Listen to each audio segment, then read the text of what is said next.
Two teams with similar starts to this year's tournament, both having won one game out of their opening three, both having been at the wrong end of super overs. How will Kings 11 Punjab and the Mumbai Indians go when they face off in Abu Dhabi in match number 13? We're going to be discussing that on our pre-show on Whirlpool Presents ESPN Cricket for T20 Timeout, powered by Dell. We're back in Abu Dhabi. We don't know what we normally get at Abu Dhabi, but what we did get last time were bowlers that were in the contest, and what we're going to get this time is a fresh surface, a fresh pitch at the Sheikh Zayed Stadium. Should make for an exciting pre-match discussion with an IPL winning captain and an IPL winning coach. Gautam Gambhir and Tom Moody unite forces for the first time on our pre-match show, and they've got a nice little break these last few days, so I hope they're nicely charged up. I could see Tom Moody's got a change in scenery, so he's out of quarantine in Perth and in more familiar territory back at home. Doing well, Tom? Yeah, absolutely. It's wonderful to be back home and around family and to get some fresh air, because I was in a hotel for 2 weeks with no fresh air. Well, it's the new world order, isn't it? And while Gautam just reconnects with us, let's get opening comments from Tom. And we've been discussing through the course of these days, Tom, whether there's a trend developing in the IPL after tosses. KL Rahul winning one and says we're going to have a bowl first. We saw how that turned out in the game between the Sunrisers and Delhi Capitals last time out. Rohit Sharma, on the other hand, saying I would have batted anywhere at Abu Dhabi.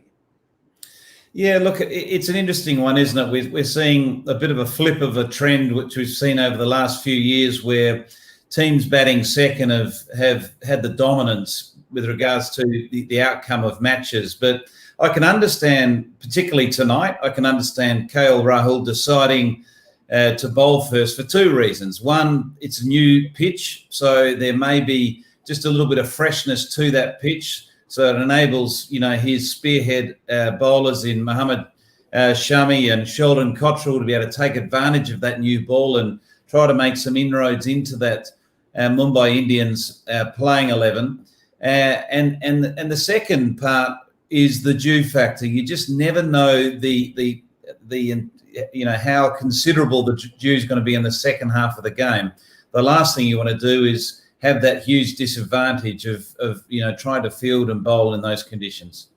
When the tournament was moved to the UAE, Tom, we thought, going to be surfaces in the UAE. Teams have to prepare differently. Are we now seeing, after about, 12 or 13 games, that even the three surfaces in the UAE are different from each other? There's Sharjah, there's Dubai, there's Abu Dhabi, and the Kings 11 now played their first game at Abu Dhabi. Is that come into your calculations when you decide, no, let's see how this plays first? Yeah, I think so. I think, once you haven't played at a venue, you're a little bit apprehensive to, how firstly you're going to structure your side for that particular venue. And also just, familiarising yourself from a bowling perspective. What does it feel like to run in those conditions? It's a different approach for the fast bowlers, more importantly than the spinners. From a batting perspective, it's got different feel to it, different size of the ground dimensions, and obviously the different behaviour of the pitch itself. So, it can be challenging, but I quite like the fact that we are having this year's IPL at a place, obviously because of the challenge with COVID-19, but having it at a place where there is different characteristics with the surfaces that we're playing on. I think it just adds another dimension, another layer to the interest of the contest that we see. It also, allows us to see how, certain batsmen and certain bowlers adjust quickly to those different challenges. All right. We'll have this conversation more in detail when Gautam's joins us as well. What to do? Delhi's internet tends to let us down every now and then, which is why I live in Mumbai. That's all right, Tom. You wouldn't care about these partisan debates that we have. I believe they only last in Melbourne and Sydney in Australia. So Perth is either a league above or a league below. I'm not sure where you put it. We don't have the population demand, so there's plenty of space on the on the broadband for anyone in Perth to do what they like. So I'll be very disappointed if we get a cut off of our transmission through to your studio. Yeah, I can tell you that.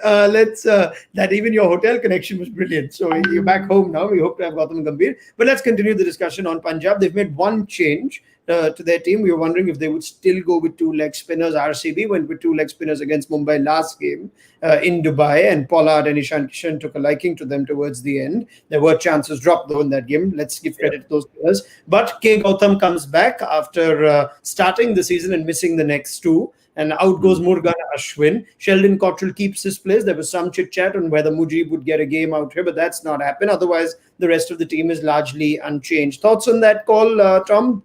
K. Gautam coming in for the leg spinner Ashwin? Yeah, no, I like that. That makes a lot of sense, particularly given that we know that they are playing on a new surface. So, I do like the fact that they've made that adjustment. The one, and I would have continued to persevere with Sheldon Cottrell too. You can't. It's very hard to judge a bowler, whether they're a fast bowler or a spin bowler in Sharjah. I think you just need to swallow your medicine there from a bowling perspective. Realise that it is one of the great challenges, in the cricketing world, is to bowl there and bowl, some sort of with some sort of efficiency. So Sheldon Cottrell will enjoy the new pitch. And, he'll look to, ideally swing the ball. That's what they've bought him for in the auction, and they paid a hefty price for him. They bought him to take early wickets in the power play. He's done that historically. So I'm pleased that they've stuck to their guns and gone with him. All right, brilliant. Gautam's back with us. That Delhi internet connection has been restored. I think he used up all his bandwidth watching Man United smash Brighton last night in the Carabao Cup. So he's a happy man. Now he's with us.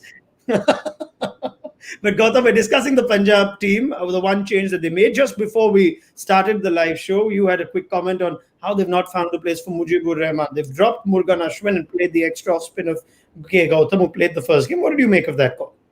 No, I would definitely have Mujib. I know Sheldon Cottrell has done reasonably well, but I think it's the price tag. Sometimes it's the price tag that pushes you to play someone in the playing 11. Because if you see the batting lineup, if you see who would Rohit Sharma and Quinton de Kock would love to face, it has to be Sheldon Cottrell, not Mujib. And Mujib, if he can bowl you 3 overs in the first 6 overs and can get you wickets, probably you can have an Indian seamer in place of Sheldon Cottrell and have Mujib playing for probably K. Gautam. That gives you that taking option in the first 6 overs. Price tag is one thing, Tom. Sheldon Cottrell, that over that he had, 30 runs, it's one of those freaky overs you wish you never have. You drop him after that game. Would that play on his confidence as well? Is this in some ways just a stamp of confidence? All right, no problem. What happened last game? Sheldon, new ground, new game. We're backing you. I think Sheldon Cottrell's only human like anyone else. That's that has a massive setback like that. So he'll be feeling that. But that's up to the people around him, the captain, the coach, senior players, just to make sure that he forgets it pretty quickly. In his early games, he's been quite effective. The 2 for 24 against Delhi, and then obviously the 2 for 17.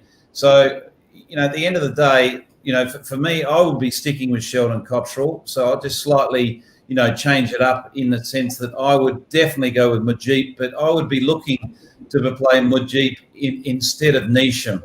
I think, the Kings 11 have got a bit of a unique situation where I don't think they can afford a specialist number 7, but they desperately need the class of Mujib. And regardless of whether it's a new wicket, old wicket, a wicket that's got grass on it, or it's barren of grass, Mujib will be effective on any surface. Right. This is a fascinating conversation. Let's make that the center of our discussion now. How you balance 5, 6, 7. I think that's what most teams take the longest time figuring out during the course of a season. We're seeing that with the Sunrisers, Gautam. You play the extra batter. We're seeing it with KKR. They don't mind playing the extra bowler, but they've got genuine all-rounders. You look at that Punjab team now, what Tom says, play Mujib, but you could play him for Anisham. You look at the Kings side and saying, there's Nair, there's Sarfaraz, they're largely unused. Would you be tempted in going that direction? Play a proper bowler and let the batters take more responsibility? I wouldn't mind that. And the best thing about Kings 11 is that they've got their 2 top-order batsmen who are in very good form. If you see KKR, they go with Sunil Narine at the top of the order. So literally they're only playing with 5 batters. Sunil Narine is not a batter. So you have KL Rahul, Mayank Agarwal, who've got 100 in IPL. You've got Maxwell, who's proper T20 player, Nicholas Pooran. You've got guys who are in very good form. So you can actually take that gamble. But then again, I think people have always gone with more insurance policy than probably taking that gamble. And if you want to take that gamble, you've got to take it early in the competition. So if you have Mujib for Nisham, you can actually play K Gautam at 7, and then it just strengthens your bowling big time. And then you've got wicket taking options throughout. You've got Sheldon Cottrell if he can swing the ball back into Rohit Sharma. You've got Mujib who can actually be a great asset against Quinton de Kock and against Ishan Kishan. So probably I would have gone that way as well to strengthen my bowling against a strong batting like Mumbai Indians. Right. How do teams make that call, Tom? It seems so simple if you look at it from the outside and say if you have a stronger bowling unit, you'll rarely be in a position to either chase a big score or you could even successfully defend a low score. But it seems like the trend of T20 cricket, successful teams have been built on deep batting orders. Does that play into your calculations more, having a deep batting order rather than play specialist bowlers? It doesn't. It doesn't with my philosophy around T20 cricket at all. I believe the most important side of the game is the 120 balls that you have in the field, more against than the 120 balls you have, in the field as a batting unit. So I think the bowling is more important because it is designed. The game is designed for batsmen. So if you can build a robust bowling attack that has got the variety and the skill to be able to adapt to all sorts of conditions, I think that's going to put you in a stronger position than sort of worrying about your depth of your batting. At the end of the day, if your top 4 aren't doing the heavy lifting in T20 cricket, you're not going to win too many games.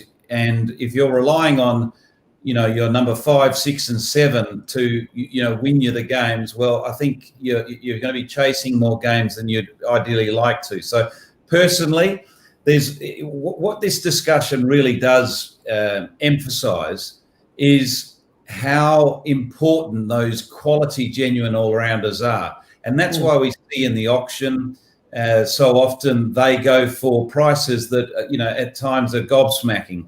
The reason that they go for such high prices is because they solve the problem that we're talking about.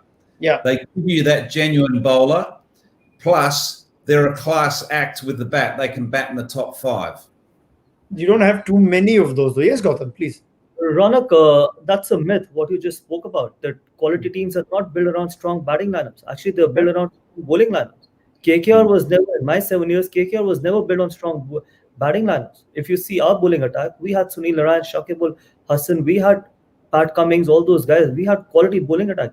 Probably, yes, you can talk about Mumbai Indians in Chennai because they tend to go towards batting heavy. But when I took over as a captain, the first thing we spoke about that we need to have a bowling attack that can defend 140. So it takes a lot of pressure off your batting lineup. So if you have a bowling attack that can defend 140, it just makes your batters feel really nice and they can actually go and express themselves. The moment you have a weaker bowling attack, look at what has happened with RCB over the period of time, over years. Yeah. Their batsman has always been under pressure to score 180, 190, and they are humans as well. People like Virat Kohli, AB de Villiers, they're not able to deliver as much as they should because they know that their bowling will not be able to defend 150.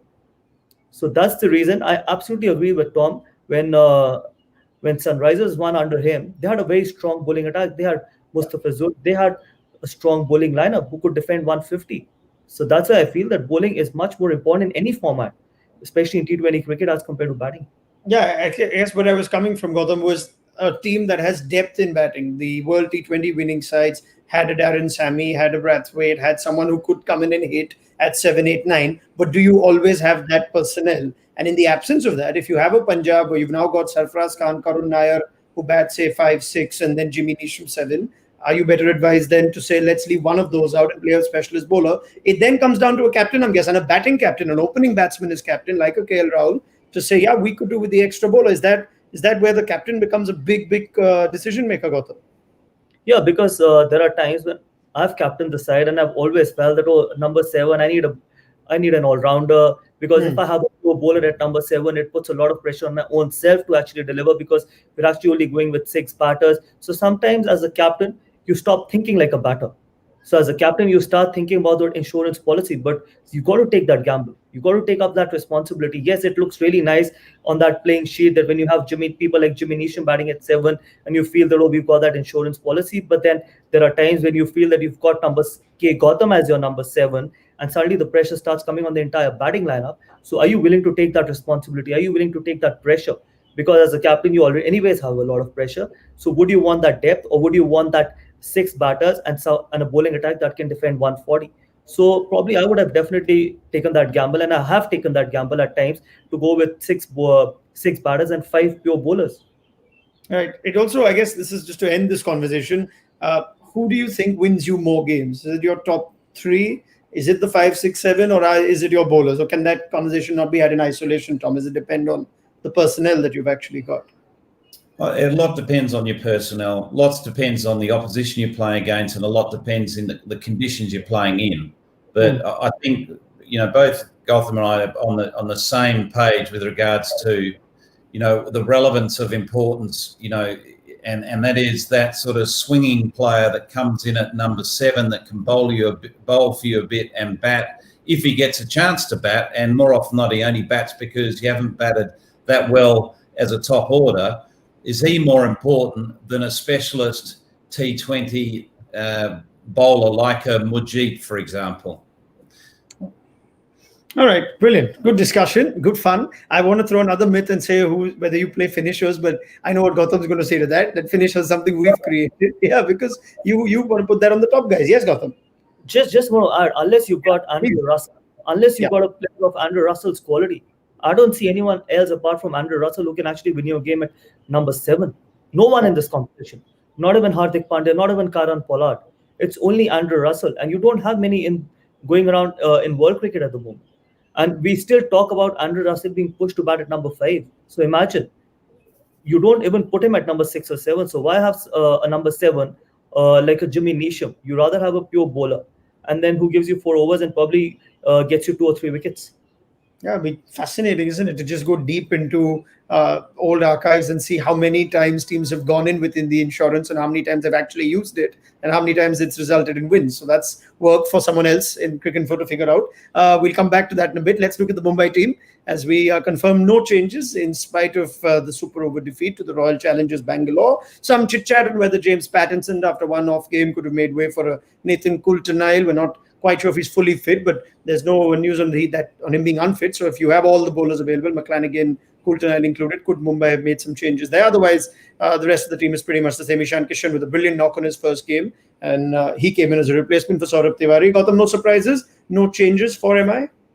Yeah, no surprises. This looks the strongest team in the competition. But the biggest, I think, probably worrying sign is that they conceded 200 against RCB. Yeah. With this kind of bowling lineup, you've got Jasprit Bumrah, Trent Bolt, James Pattinson. And with this kind of a bowling lineup, if you can actually concede 200, then you've got to be thinking about it, whether this is your strongest bowling lineup in this competition. Because when we spoke about Mumbai Indians, we spoke about how much depth do they have in their squad. And they've got proper 3 seamers and plus Hardik Pandya or Pollard and 2 spinners. So they got to actually get those things rectified. Otherwise, someone can actually come back to hurt them big time in the competition, come the later half of the competition, because they don't have enough quality in their spin. So their fast bowlers need to deliver. I mean, we look at them as one of the formidable bowling attacks in the tournament, Tom, and we see Bumrah is not going to always have a brilliant day, but he's had 2 off days out of 3. Gautam makes that point. Now, he seems to have the major responsibility to bowl at the death. You have Pattinson and Bolt who essentially take the new ball, which has in fact resulted in Bumrah bowling in different phases. Would Coulter-Nile have made a better addition if available? Yeah, look, I would be playing Coulter-Nile if he is available. We don't know whether he's 100% fit, but what Coulter-Nile does for you, he gives you a different type of impact bowler than what James Pattinson is. Pattinson is designed to take wickets in the power play overs. He's quick. He presents a very good seam. Sits the seam up nice and upright, can swing it, can seam it, and he can rush players with his pace. Where Coulter-Nile can bowl those middle overs, he can bowl the hard length with a change of pace. Plus, he's also taken the responsibility at the back end of the innings, and he's just a lot more dynamic, I think, from a bowling perspective. Particularly given that you've got Trent Bolt there. I'd much rather see Bolt and Bumrah as the new ball combination. I think that, to me, looks quite a formidable combination. I think at the moment, Bumrah is a little bit sort of lost in the sense that he's not playing his usual role, and it's just lacked a little bit of rhythm because of that. Yeah, yes, Gautam, please. See, another point I want to make with Coulter-Nile, you get another option of having a death bowler. You can't just be dependent on one guy, that is Jasprit Bumrah. He can have his off day. And I've always spoken about this, that it's not only about one, or you need to have two or three options, because if someone has a bad day, someone else should take up that responsibility. At the moment, in this bowling lineup, unfortunately, apart from Bumrah, I don't see Trent Bolt being the best in the death. So is James Pattinson. So Coulter actually can give you that option. And if Coulter is fit, I would actually have him in place of Kunal Pandya and have another specialist spinner if they have in the squad. I don't know the entire squad. Yeah.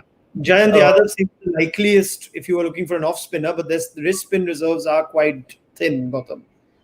So probably I will have Jayant Yadav against a batting lineup like against Kings 11, because he bowls really well with the new ball as well. So because Kunal Pandya hasn't delivered with the ball, hasn't delivered with the bat as well. So Coulter actually is a very good number 7 batter. Yeah, Anukul was the other like-for-like replacement if you're talking about Krunal Pandya for the role at least, left-arm spin and lower order batter. But point made about the Mumbai's lack of spin options or lack of replacement options for Krunal Pandya's spot. But since we have teased the discussion of Mumbai's pacers, I know they're bowling second, but it makes for a very interesting call. Akash Chopra was saying on the show the other day, Gautam, on what basis do you decide who takes the new ball? Is it for who is better at the death, or is it who's your best bowler with the new ball? Now, would you still bowl Bumrah with the new ball even if you have Pattinson and Bolt? Because the call from Mumbai seems to be, Pattinson and Bolt will now take the new ball. We'll use Bumrah differently towards the end of the power play, in the middle, at the death. I know Ajit Agarkar has also said he would rather have Bumrah bowl with the new ball. How would you like to use a bowler like Bumrah when you have likes of Bolt and Pattinson in your team? Take wickets up front. As simple. Take wickets with the new ball. That's the best way to actually stop the opposition. You can't have Jasprit Bumrah actually playing a defensive role, that he's bowling the 4th or the 5th over and then bowling 1 in the middle and 2 in the death. Your best bowler needs to, like how we talk about batters, your best batters needs to be facing most of the deliveries. Your best bowlers needs to be bowling with the new ball, especially Jasprit Bumrah and Trent Bolt. You get two early wickets, the opposition is on the back foot. You have 30 for no loss. Jasprit Bumrah coming in obviously will not have the same impact. Pattinson came in for Malinga. I wonder if that changes things up when depending on who comes in. If you had a Malinga, you'd have obviously used him differently. Maybe Bumrah gets the new ball, Tom. You look at how the other teams are doing. 1 over by Rabada, 1 over by Jofra Archer, and then you keep them for the end. But Bumrah seems to be coming in a lot later. Would you use him differently? Yeah, look, I would definitely be giving him the new ball. No question. And I 100% agree with Gautam. At the end of the day, wickets are what you need to try to achieve in the first 6 overs. So whoever are your best wicket takers, whoever's going to take advantage of a hard new ball, you give them that hard new ball. What's throwing Mumbai Indians with this, quandary around who should be taking the new ball and who shouldn't be, is not so much Pattinson coming in for Malinga, it's Trent Bolt coming in on the back of a trade from Delhi Capital. Yep. So what happened is that suddenly out of nowhere, they've got Trent Bolt to strengthen their bowling depth. But what it's done is it's just complicated the roles that those fast bowlers play. And that's where Bumrah has been sort of seen as the one that can compromise and play a different role, not take the new ball, and we can still rely on him at the death. But not something that you agree with either. Both of you would want to give Bumrah the new ball. Right, Tom? 100%. And just because someone doesn't bowl well in the death doesn't mean that you compromise your best bowler. Because James Pattinson is not the best at the death, you can't compromise your number 1 bowler in world cricket at the moment. You've got to use him differently. So it should be the other way around. James Pattinson should be used in a different way because Jasprit Bumrah is the one who should be actually playing that aggressive and attacking role with the new ball. All right. Yeah. Ian Chappell loves saying it. You don't weaken a strength to strengthen a weakness. So take that as a soundbite if you'd like. I've always enjoyed Ian Chappell's one-liners. But let's move to first power play tactics. Mumbai and Punjab, Rohit Sharma, Quinton de Kock. De Kock slightly short on runs, and K. Gautam is in this team. Washington Sundar managed to really choke Mumbai in the power play last game, Tom. The 2 left-handers now in the top 4 if count Ishan Kishan coming in at 4. You'd like to get some runs because Ishan Kishan suddenly gives them the option of someone who can take the gloves if they want to try Chris Lynn down the line at some point. Yeah, look, I think Quinton de Kock is at the moment, in my view, safe with his position. We all know what he's capable of doing. He's a class He's a class player. And again, we're only talking 3 games into this tournament.